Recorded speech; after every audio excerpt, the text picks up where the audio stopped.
Is it Christmas where you are? It is where I am. I received a comment, and I definitely can relate to this comment. I've thought it before, a long time ago. I made a video called Why Some Balding Men Can't Grow Beards. Realist 1801 had this to say, quote, "It seems strange that old rock stars manage to keep their hair. Not sure if it's substance abuse that affected DNA, like Mick Jagger, David Bowie, they all kept it," end quote.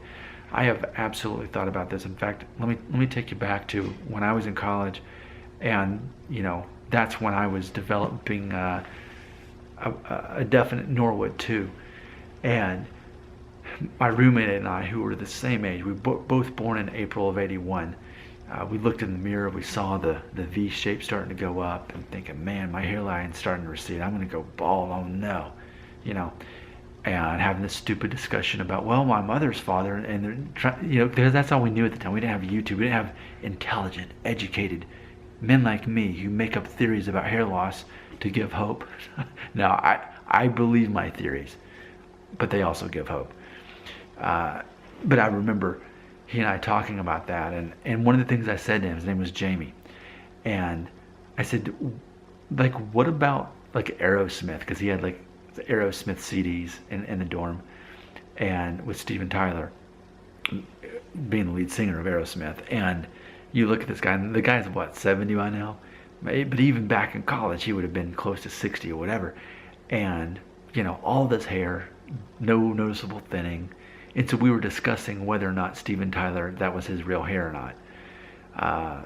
Because just in my mind, what are the chances that so many older rock stars still have their hair, like Robert Plant of Led Zeppelin, John Bon Jovi, which I think by now, finally, he's like Norwood 3.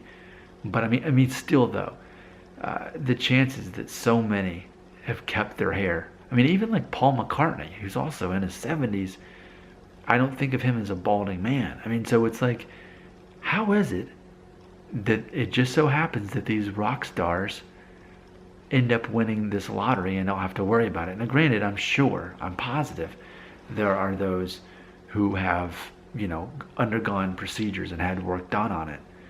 But I guess that's what I have to come to terms with. One of my theories is if you're a man of European descent or Jewish or Middle Eastern, then basically by the decade that predicts how many men of your age are bald. So for me, like I'll get very specific. I'm 36, so 36% of men my age are noticeably balding. I mean, noticeably, like none up here. 36%, like a little over a third, to where, and that's why so many men my age have already embraced and started shaving it off. 50% of men have gone bald by the age of 50. So by the time you're getting 60 and 70, most men that age have gone bald, practically bald. Maybe they haven't lost everything, but they're Norwood 4.5 or 5, But why is it that certain ones just happen to be the ones that don't lose their hair? And I think you could say the same thing with actors as well. Granted, we've discussed this a lot. A lot of actors have had hair transplants. And right off the top of my head, I think we've decided that Tom Hanks is one of them. Matthew McConaughey, Joe McHale.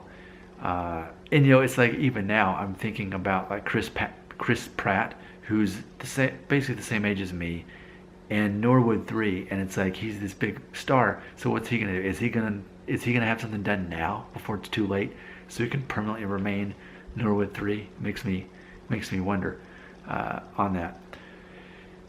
So I guess the way we have to look at it, there have to be some men who make it into the 40s, 50s, and 60s and just happen to keep their hair and it's still pretty thick and they can grow it long or whatever they want to do. That has to be the case for some. Naturally, it just happens to be that way.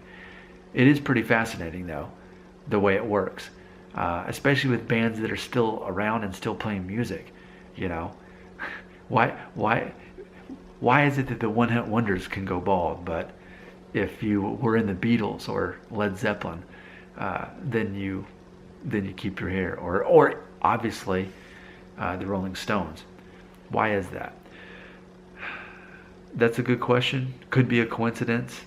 Some of them by default have to be able to keep their hair. They can't all go bald.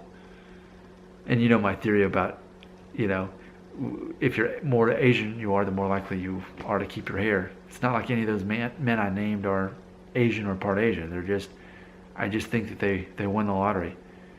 And of course it goes back to too, like, you want to be a romantic lead in a movie, you want to run for president, there are certain things where having hair helps you. But I can't say that them being able to keep their hair made them better musicians. I mean,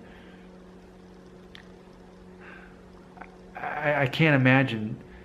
Well, the Beatles' career as a group, they were already done by the time they were in their mid-30s. John Lennon was shot when he was, what, 40, 41? A month before I was born or whatever. So, Bob Marley. Man, it is pretty weird. And I don't know that I can really come up with a theory on it, other than maybe it was just a coincidence. More so than even a lot of actors. Because a lot of actors can go, like even Marlon Brando. I mean, he went bald. And he remained famous, and no one thinks of him necessarily as a balding man. But it's almost like you kind of need to keep your hair more so for being a musician to remain cool and edgy. Unless you're Jimmy Buffett. If you're Jimmy Buffett, you can go bald and you're still a really cool guy.